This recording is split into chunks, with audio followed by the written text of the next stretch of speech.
ఈ సిరీస్ పేరు మేరియాన్ 2019. ఇక్కడ మీకు కనిపిస్తున్న క్యారెక్టర్ పేరు ఎమ్మా. ఆమె ప్రముఖ రచయిత్రి. ఒక మేరియాన్ అనే మంత్రగత్తె గురించి ఆమె కథలు రాసేది. ఇలాంటి కథలను ప్రజలు బాగా ఇష్టపడేవారు. అందుకే ఆమెకు అక్కడ అంత పేరు వచ్చింది. ఆమె చాలా కాలం నుంచి ఈ పని చేస్తుంది. కానీ భయపెట్టే కథలకు బదులుగా ఏదైనా మంచిగా రాయాలని అనిపించింది. మేరియాన్ గురించి కథలు రాయడం మానేసింది. ఆమె తన పుస్తకాలలో వ్రాసిన విషయం ఏంటంటే, ఒక అమ్మాయి కలలోకి మంత్రగత్తె వచ్చి ఆమెను ఇబ్బంది పెడుతుందని. మరియు ఆమె యొక్క ఈ కథలు చాలా ప్రసిద్ధి కూడా చెందాయి. ఈ పుస్తకం చాలా డబ్బు సంపాదించింది. కానీ ఎమ్మా తరచుగా తన పాత జీవితం గురించి ఆలోచిస్తూ ఆందోళన చెందుతూ ఉండేది. ఎమ్మా దగ్గర పనిచేసే అమ్మాయి ఆమెకు చాలా మంచి స్నేహితురాలు కూడా. ఎమ్మాను చాలా జాగ్రత్తగా చూసుకుంటుంది. ఇక్కడ మరొక ఇంట్రెస్టింగ్ విషయం ఏంటంటే, మేరియాన్ ఎమ్మా కలలో కనిపించేది. ఆ మంత్రగత్తె ఆమెను చాలా భయపెట్టేది. సరే, ఇప్పుడు ఆమె ప్రతిరోజు తన ఫ్యాన్స్ని కలుసుకోవడం మరియు వారి పుస్తకాలపై సంతకం చేయడం, రచయితకు ఇవన్నీ సాధారణ విషయం. ఓ రోజు ఎమ్మా ఇదంతా చూస్తుండగా ఒక అమ్మాయి ఆమె దగ్గరగా వచ్చింది. ఆమె ఎమ్మాకు పెద్ద ఫ్యాన్ మరియు మేరియాన్ ఈ ప్రపంచంలో ప్రవేశించిందని, మా అమ్మను తాను ఆధీనంలోకి తీసుకుందని చెప్తోంది. ఇప్పుడు నీ జీవితం మరియు నీ ప్రియమైన వారి జీవితాలు కూడా ప్రమాదంలో ఉన్నాయని, మేరియాన్ గురించి రాయడం మానేస్తేనే అందరూ చచ్చిపోతారని అంటుంది. గమనించదగ్గ విషయం ఏంటంటే, కలలో ఎమ్మాను భయపెడుతున్నది ఈ అమ్మాయి తల్లి. అంటే ఆమెలో మేరియాన్ ఆత్మ ఉందన్నమాట. అప్పుడు ఎమ్మా ఈ విషయాలను నమ్మదు. తాను చెప్పింది నిజమేనని ప్రూఫ్ చేసుకోవడానికి ఆ అమ్మాయి అక్కడే సూసైడ్ చేసుకుంటుంది. ఆ అమ్మాయి తన తల్లికి ఇవ్వాలంటూ ఓ లాకెట్ను వదిలేస్తుంది. ఈ సంఘటన తర్వాత ఎమ్మా తన తల్లిదండ్రి గురించి ఆందోళన చెందింది. వాళ్ళకి కాల్ చేసింది, కానీ వాళ్ళు కాల్ రిసీవ్ చేయరు. ఆమె చాలా సంవత్సరాలుగా ఒంటరిగా ఉంటుంది. తన అమ్మా నాన్న ఊరిలో ఉంటారు, కానీ ఇప్పుడు ఇంటి గురించి కాస్త ఆందోళన చెందుతోంది. ఆమె తన స్నేహితురాలతో కలిసి తన ఊరికి వెళ్తుంది. అక్కడ అతని అమ్మా నాన్నలు క్షేమంగానే ఉన్నారు. ఆమె తన తల్లిదండ్రులతో కొంత సమయం గడిపింది. నెక్స్ట్ డే ఎమ్మా, ఇందాకే మనం చెప్పుకున్నాం కదా, ఎమ్మా ఫ్యాన్ సూసైడ్ చేసుకుందని, ఆమె తల్లిని కలవటానికి వెళ్తుంది. ఆమెను కలిశాక నిజంగా తనలో మేరియాన్ ఆత్మ ఉందని తెలుసుకుంది. నువ్వు నా గురించి రాస్తూనే ఉండాలి, రాయకపోతే బాగుండదని ఎమ్మాకి చెప్తుంది. లేదంటే మీ అమ్మా నాన్నలను చంపేస్తానని అంటుంది. ఇప్పుడు ఎమ్మా తన చిన్ననాటి స్నేహితులను కలుసుకుంది. ఈ నలుగురు స్నేహితులు చాలా సంవత్సరాల తర్వాత ఎమ్మాను కలిశారు. ఈ నలుగురు స్నేహితులంటే ఎమ్మాకు చాలా ఇష్టం. తను ఒక స్నేహితుడిని ప్రత్యేకంగా ఇష్టపడేది. అతనికి ఇప్పుడు పెళ్ళైపోయింది. ఇప్పుడు ఎమ్మా తల్లి తండ్రి మాయమైపోయారు. అందుకే ఆమె సంతోషంగా కనిపించడం లేదు. ఇది మేరియాన్ పనే అయి ఉంటుంది. మేరియాన్ ఆత్మ అందరినీ వశపరుచుకుంటుంది. మనకు ఇక్కడ తోలుతో చేసిన బ్యాగ్ని కూడా చూపిస్తారు. ఆమె ఎక్కడ ఉన్నా దీంతో అందరినీ కంట్రోల్ చేస్తుందని అర్థం. ఎమ్మా ఇప్పుడు తన కథను మళ్ళీ రాయడం ప్రారంభించింది మరియు ఆమె వ్రాసినవన్నీ నిజమైపోతున్నాయి. ఆ తర్వాత ఎమ్మా తనంట తానుగా ఇంటికి తిరిగి వచ్చింది. ఆమె పరిస్థితి చాలా దారుణంగా ఉంది. ఎందుకంటే ఆమె ఇంకా మేరియాన్ ఆధీనంలోనే ఉంది. ఆమె తండ్రి ఇంకా కనిపించట్లేదు. మేరియాన్ పగలు కూడా మనుషుల బ్రెయిన్ని కంట్రోల్ చేస్తూ ఉంటుంది. ఆమె అనుకున్న దృశ్యాలు అక్కడ లేకున్నా వారికి కనిపించేలా చేస్తుంది మేరియాన్. ఇక్కడ చేతబడి గురించి బాగా తెలిసిన ఇన్స్పెక్టర్ ఆమెకు సహాయం చేస్తాడు. ఇంకా ఇన్స్పెక్టర్ ఎమ్మాకి చాలా బాగా తెలిసిన వ్యక్తి. ఇప్పుడు ఎమ్మా ఈ ఊరు వచ్చిన వెంటనే ఏమి జరిగిందో మాకు అర్థమవుతుంది. అంటే ఫ్లాష్ బ్యాక్. ఆమె ఎవరు, ఆమె మళ్ళీ ఎమ్మా కళలోకి ఎందుకు వచ్చేది అనేది తెలుసుకుందాం. 1587లో మంగళవారం నాడు మేరియాన్ జన్మించింది. ఆమెకి 7 సంవత్సరాల వయసు ఉన్నప్పుడు ఆమె ఇల్లు బూడిదగా మారిపోయింది. అక్కడి నుంచి మేరియాన్ మరియు ఆమె పిల్లి మాత్రమే బయటకు వచ్చాయి. ఇప్పుడు ఆమె సోదరి మేరియాన్ని పెంచింది. అయితే ఆ స్థలం కూడా త్వరలోనే ధ్వంసమైపోయింది. అక్కడ కూడా విచిత్ర విషయం ఏంటంటే, అందరూ మరణించారు, కానీ మేరియాన్ మరియు ఆమె పిల్లి మాత్రమే బయటపడ్డారు.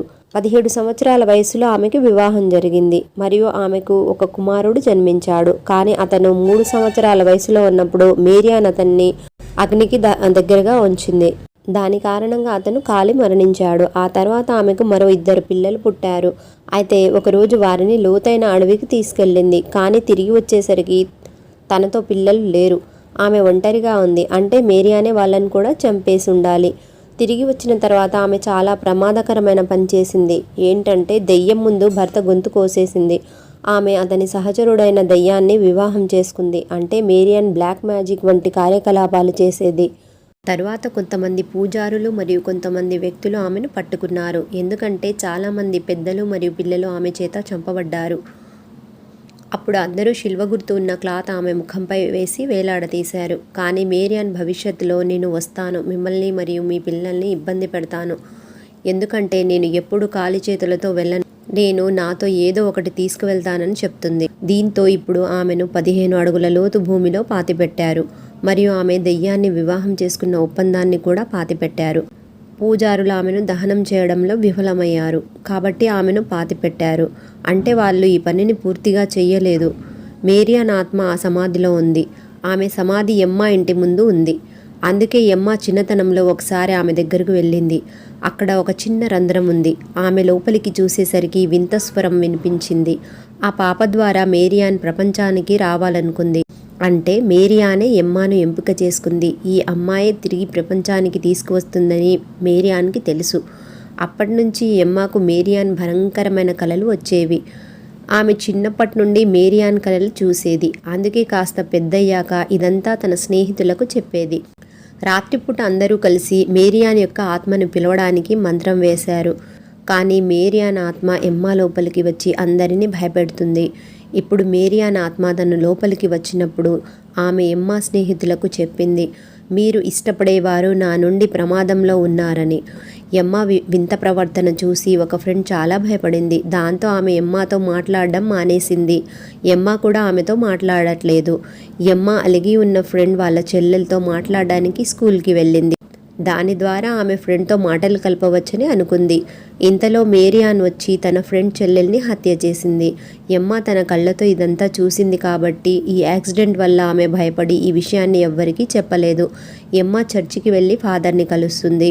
మేరియాన్ ఆత్మ నీలో ఉందని, ఆమె మిమ్మల్ని సులభంగా వదిలిపెట్టదని, అందరికీ మేలు జరగాలంటే ఈ ఊరు వదిలి వెళ్ళిపో. ఇప్పుడు ఎమ్మా ఇంటి నుంచి బయటికి వెళ్ళిపోవాలని తన పట్టణంలో చెడు పనులను చేయడం ప్రారంభించింది. దీంతో ఆమె తల్లిదండ్రులు ఆమెను ఇంటి నుండి బయటికి పంపించేశారు. ఆపై ఆమె ప్రముఖ రచయిత్రిగా మారింది. ఆమె గతం కారణంగా ఆమె ఎప్పుడూ మద్యం మత్తులో విచారంగా ఉండేదని మనకు తెలుస్తుంది. ఇప్పుడు కథ మళ్ళీ ప్రెజెంట్లోకి వచ్చింది. ఇప్పటికీ కూడా మేరియాన్ తన ఫ్రెండ్ చెల్లెల్ మరణానికి బాధపడుతూనే ఉంది. ఇక్కడ ఆశ్చర్యకరమైన విషయం ఏంటంటే మేరియాన్ యొక్క ఆత్మ గత 15 సంవత్సరాలుగా ఎమ్మా వెంటనే ఉంది మరియు ఎమ్మాను కలలో భయపెట్టిస్తూ ఉండేది. ఎమ్మా రచన మరియు ఆమె గురించి కథలో వ్రాసిన వ్యక్తి మరెవరో కాదు, ఎమ్మా గురించే రాస్తుందన్నమాట. నిజానికి ఇదంతా ఆమె కలలోనే కథల రూపంలో రాసేది. ఇప్పుడు ఎమ్మా ఫ్యాన్ తల్లి వద్దకు వెళ్ళి ఆమెను చంపడానికి ప్రయత్నిస్తుంది. ఎందుకంటే ఆమెలో మేరియాన్ ఆత్మ ఉంది. కానీ ఎమ్మా స్నేహితుడైన ఇన్స్పెక్టర్ ఆమెను అలా చేయడానికి అడ్డుకుంటాడు. అభిమాని తల్లి లోపల ఉన్న మేరియాన్ ఆత్మ ఎమ్మాతో చెప్తుంది, మీరు నా గురించి పుస్తకం రాయకపోతే నీ తల్లిదండ్రులు చనిపోతారని చెప్తుంది. ఇటు ఎమ్మా ఇంటికి వెళ్ళి చూసేసరికి ఆమె చెప్పినట్టే వారు చనిపోయారు. అభిమాని తల్లి దగ్గరకు వెళ్ళి మళ్ళీ ఆమెను చంపడానికి ప్రయత్నిస్తుంది. కానీ ఈసారి ఎమ్మా ఫ్రెండ్ ఆమెను కాపాడుతూ ఉంది. దీంతో మేరియాన్ ఆత్మ ఆ స్త్రీ శరీరాన్ని విడిచిపెట్టి వెళ్తున్నప్పుడు ఆమెను మెట్ల నుంచి కిందకు పడేస్తుంది. ఇంతలో ఇన్స్పెక్టర్కి ఎమ్మా తండ్రి దొరికాడు. అతన్ని హాస్పిటల్లోకి తీసుకెళ్లాడు. ఇక్కడ మనం మరొక విషయం తెలుసుకుంటాము. మేరియాన్ ఒకరి శరీరంలో నుంచి తిరిగి వెళ్తున్నప్పుడు ఆ వ్యక్తి శరీరం నుంచి ఏదైనా ఒకటి తీసుకువెళ్తుంది. అలాగే ఆ స్త్రీ శరీరాన్ని వదిలిపెట్టే ముందు ఆమె కళ్ళను తీసుకొని పోయింది. ఎమ్మా ఇప్పుడు మామూలుగా మారిన ఆ స్త్రీని మళ్ళీ కలుసుకుంది. మేరియాన్ గురించి మీరు రాస్తూ ఉండాలి. రాయడం మానేస్తే ఆమె అందరినీ చంపుతుంది, లేదంటే నాలాగే అందరూ నష్టపోతారు. ఇదంతా విన్న ఎమ్మా చాలా కంగారు పడుతుంది. మరొక వైపు ఇన్స్పెక్టర్ ఎమ్మాతో ఈ కేసును చాలా బాగా విచారించాను. మీరు మీ పుస్తకంలో వ్రాసినట్టుగా బేస్బాల్ జట్టును ఎలుగుబంటి చంపినట్లు ఎక్కడో జరిగిపోయింది. ఎలుగుబంటి మాట్లాడడం మేము విన్నామని అందరూ అన్నారని చెప్తాడు. అంటే మేరియానే ఈ కథలన్నీ ఎమ్మాను రాసేలా చేస్తుంది. దీని ద్వారా ఇవన్నీ వాస్తవ ప్రపంచంలో నిజం కావటానికి సహాయపడుతున్నాయన్నమాట. మేరియాన్ గురించి ఎప్పుడు చదివినా ఆమె గురించి కలలు కనేవారు అందరూ. మీరు ఆమె గురించి ఎంత ఎక్కువ కలలు కంటున్నారో మేరియాన్ మరింత శక్తివంతంగా అవుతుంది మరియు మిగిలిన వ్యక్తులు చనిపోతారు. ఆమె వారిని వశపరుచుకోవటానికి ఆ శక్తుల్ని ఉపయోగిస్తుంది. ఇక్కడ ఎమ్మా ఫ్రెండ్ ఇన్స్పెక్టర్ ఇలా ప్లాన్ చేస్తాడు. మనమందరం కలిసి ఆమె అసలు పేరైన మేరియాన్తో పిలుద్దాం. దీని ద్వారా ఆమె ఇక్కడికి వస్తుంది అని అంటాడు. ఎందుకంటే ఏదైనా విచ్ ఆమె అసలు పేరును తిరస్కరించదు. కానీ ఇదే సమయంలో మేరియాన్ ఎమ్మా ఇద్దరు స్నేహితుల పిల్లలను దొంగలించింది. వీళ్ళ ద్వారా ఎమ్మాను బ్లాక్మెయిల్ చేయవచ్చని. ఎమ్మా 15 సంవత్సరాల క్రితం మ్యాజిక్ చేయడం ద్వారా మేరియాన్ను లైట్ హౌస్కి పిలిచింది. స్నేహితులందరూ అదే లైట్ హౌస్కి ఇప్పుడు తిరిగి వెళ్తారు. సారి మేరియాన్ ఇందాక మెట్ల మీద నుంచి కింద పడింది కదా ఎమ్మా ఫ్రెండ్, ఆమె లోపలికి ప్రవేశించింది. ఆమె నర్సును చంపబోతుంది. ఎమ్మా తండ్రి ఆమెను అక్కడ చూస్తాడు. కానీ ఆమె ఆ దయ్యాన్ని మేరియాన్ అని పిలుస్తుంది. వెంటనే ఆమె ఎమ్మా ఫ్రెండ్ని విడిచి వెళ్ళిపోతుంది. ఆమె మళ్ళీ ఇక్కడికి వస్తే ఆమె ఆత్మను కుక్క లోపల బంధించి ఎక్కడైనా కట్టివేయాలని వాళ్ళు ప్లాన్ చేస్తారు. కానీ మేరియాన్ చాలా తెలివైనది. ఆమె ఈసారి ఇన్స్పెక్టర్ లోపలికి వచ్చి అతన్ని ఇంకా ఎమ్మా మరొక స్నేహితుడిని కూడా చంపేస్తుంది. ఇప్పుడు ఎమ్మా స్నేహితులందరూ ఆమె మేరియాన్ గురించి వ్రాస్తూ ఉండాలని కోరుకుంటుంటారు. దాంతో ప్రతి ఒక్కరి ప్రాణాలు కాపాడబడతాయి.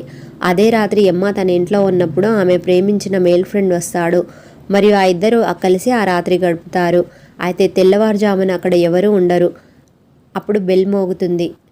ఎమ్మా వెళ్ళి చూడగా తలుపు వద్ద ఒక చర్చి ఫాదర్ ఆమెకు శిల్వ గుర్తును చూపించాడు. దాంతో ఎమ్మా భయపడిపోతుంది. అతను ఆమెను గట్టిగా కొట్టడం ప్రారంభిస్తాడు. దాని కారణంగా ఎమ్మా నోటి నుండి రక్తం కారుతూ ఉంటుంది. ఆమె త్వరగా తన గదిలోకి వెళ్తుంది. ఎందుకంటే ఫాదర్ చెప్పే మంత్రాలు ఆమెకి వినిపించకూడదని. అతను ఆమె రాయకూడని మరో కథ రాసిందని చూస్తాడు. ఈరోజు మంగళవారం, మేరియాన్ జన్మించిన రోజు. అయితే మేరియాన్ ఎమ్మా శరీరంలో ఉంది అని ఫాదర్ అంటాడు. కానీ ఆమె దీన్ని నమ్మటానికి నిరాకరిస్తుంది. కానీ ఫాదర్ నువ్వే మేరియాన్ అని అంటూ ఉంటాడు. దానికి ఆమె అవును అని చెప్తుంది. మేరియాన్ ఆత్మలు ఎమ్మా లోపలికి వస్తాయి. ఆమె ఆ ఫాదర్ని గన్తో కాల్చేస్తుంది.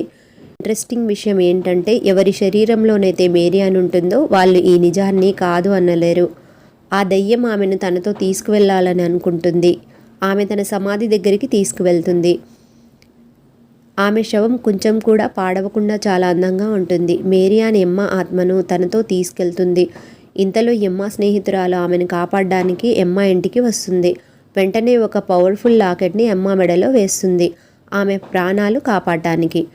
నిజానికి మేరియాన్తో ఎమ్మా ఆత్మ మాత్రమే వెళ్తూ ఉంటుంది. కానీ బాడీ మాత్రం ఇంట్లోనే ఉంటుంది. ఎమ్మా ఆత్మ మేరియాన్తో వెళ్ళటానికి నిరాకరిస్తుంది. ఇటు ఇంట్లో ఉన్న ఎమ్మ గన్తో తనను తాను కాల్చుకోవాలనే అనుకుంటుంది. ఎందుకంటే మేరియాన్ నుంచి విముక్తి పొందటానికి. ఇటువైపు ఫాదర్ మేరియాన్ సమాధిని కాల్చాలని అనుకుంటాడు. ఎమ్మా దగ్గర ఉన్న బేస్బాల్ బ్యాట్తో మేరియాన్పై దాడి చేస్తుంది. అదే సమయంలో ఇంట్లో ఉన్న ఎమ్మాని తన ఫ్రెండ్ కాపాడుతుంది. సమాధికి నిప్పంటించిన ఫాదర్ని మేరియాన్ లోపలికి గుంజుకుంటుంది. వాళ్ళిద్దరూ కాలిపోతారు. ఎమ్మా వాళ్ళ నాన్న ఆరోగ్యం సరైపోతుంది. ఇంకా ఎమ్మా వాళ్ళ ఫ్రెండ్ ఆరోగ్యం కూడా సరైపోతుంది. కానీ ఆమె ఇప్పుడు ఎప్పటికీ మాట్లాడలేదు. ఎందుకంటే మేరియాన్ ఎవరి శరీరమైనా విడిచి వెళ్ళిపోవాలంటే ఏదో ఒకటి తనతో తీసుకువెళ్తుంది. వాళ్ళిద్దరూ టౌన్ వదిలిపెట్టి వెళ్తుంటారు. వెళ్తూ తన స్నేహితులతో కలిసి వెళ్తుంటారు. ఎమ్మా తన ఫ్రెండ్ని కలిసి ఆ రోజు రాత్రి గురించి మాట్లాడుతుంది. దానికి అతను కోపంగా నేను అసలు అక్కడికి రాలేదు, ఇదంతా అబద్ధమని అక్కడి నుంచి వెళ్ళిపోతాడు. ఎమాకు ఏమీ అర్థం కాదు. అతనితో కలిసిందంతా ఒక భ్రమణ ఏంటి అని అనుకుంటుంది. ఆ తర్వాత ఎమ్మ దారిలో వామిటింగ్ చేసుకుంటుంది. ఇంటికి వెళ్ళి చెక్ చేయగా ప్రెగ్నెంట్ అని తెలుస్తుంది. అప్పుడు ఎమ్మకు అర్థమవుతుంది ఒకవేళ మేరియాన్ మళ్ళీ జన్మించటానికి తన మేల్ ఫ్రెండ్ని కంట్రోల్ చేసి ఆ రోజు అక్కడికి తీసుకువచ్చిందని. ఎందుకంటే మేరియాన్ మొదటి నుంచి తిరిగి ప్రపంచంపైకి రావటానికి ఎమ్మానే ఎంచుకుంటుంది కాబట్టి. ఇలా మేరియాన్ తను అనుకున్నది సాధిస్తుంది. ఇలా ఈ కథ ముగుస్తుంది. ఈ కథ ఎలా ఉందో కామెంట్ బాక్స్లో రాయండి. ఇంకా స్టోరీ నచ్చితే లైక్ మరియు సబ్స్క్రైబ్ చేయండి.